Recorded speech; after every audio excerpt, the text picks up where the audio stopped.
Black Widow under 5 months away, I thought now would be the perfect time to not only review every single MCU movie leading up to Black Widow's release, but also give you guys my updated thoughts on all the MCU movies I've already reviewed in the past. And we're going to start at the very beginning with the movie that started it all, the film that created a universe, 2008's Iron Man. But before we get into it, if you guys go on to like this review, make sure to smash that subscribe button as well as that notification bell so you don't miss any reviews like this one or reactions, rankings, and a bunch of cool series that I like to do on the channel in the future. But with that down, let's get right into the review in 3, 2, 1, right now.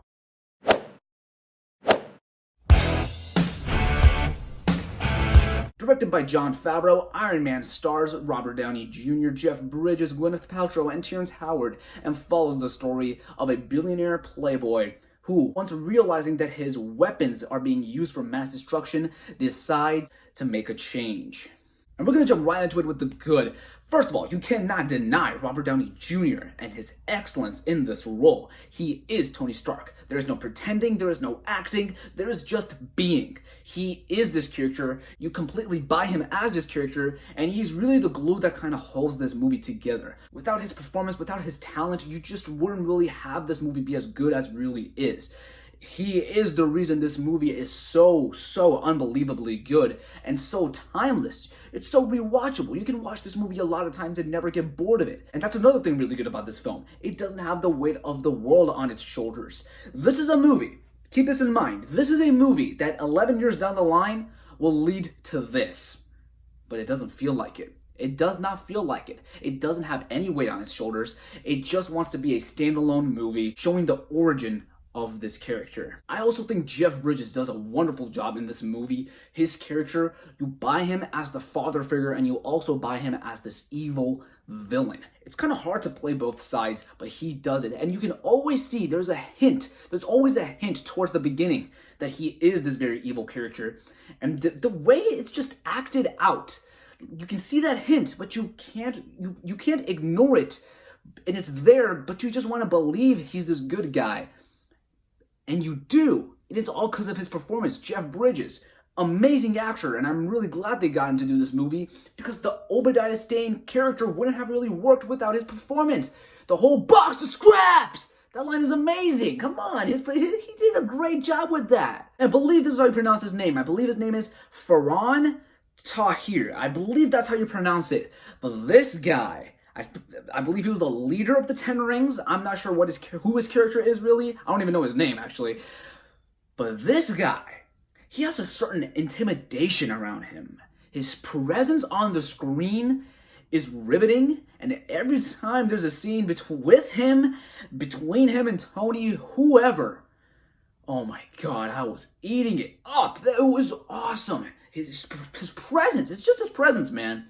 And his acting is actually really good. I'm surprised he doesn't get more roles, or maybe he does and I'm just unaware of it. But I mean, if he doesn't, give this guy some roles. Give this guy more roles like this movie did, because he is awesome in roles like this. But there are some mixed aspects to the film, the biggest one being Terrence Howard. While I think he does a great job as Rhodey, I still think Don Cheadle is my preferred version of the character. I will say though, I buy this version of the Tony and Rhodes relationship much more. And while it might be a bit of a nitpick, I do think that there's a couple of exposition scenes that are just kind of thrown at you. I prefer exposition to be kind of blended into the story and you learn about it in a unique way, in a way that kind of fits everything.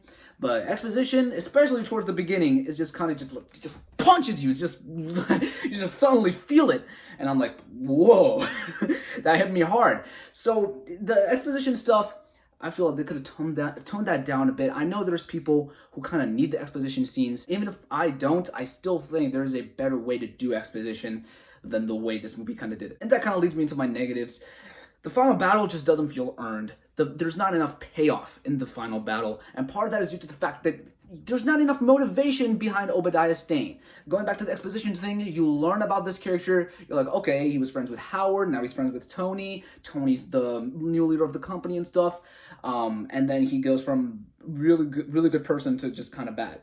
I wouldn't say really good, but you know, kind of see what I mean. There's no middle ground. He's either just this father figure or he's this really evil bad guy. there's no place in the middle where they both converge and you kind of see the snap. I mean, it's implied that he's been like this the entire movie, but still, there's still not enough support behind it. There's still not enough to really say, yeah, this guy's a bad guy and this is what he wants to do. When you go into the final battle, it just doesn't feel earned. There are a bunch of other moments in the movie where they did get an emotional reaction out of me on the inside, and I feel like that was much more earned. They were actually beautiful setups, but this final battle just didn't really nail it for me. With that being said though, this movie overall is just absolutely incredible. Jon Favreau is one of my favorite directors working today, and part of that is because of what he did on this movie. I honestly do think he created what he created. He set the bar for all the MCU movies to follow. He captured the tone of these movies perfectly. There are scenes where it gets really, really dark, and I really like that, especially for a PG-13 movie. This can get dark, and it can get kind of like gritty, and I really do like that. He set the bar really, really high. I don't think any movie really surpassed that level or kind of achieved what this movie did up until The Winter Soldier. That's what I like to think, at least. Overall, I'm gonna have to give Iron Man an A with 2 thumbs up.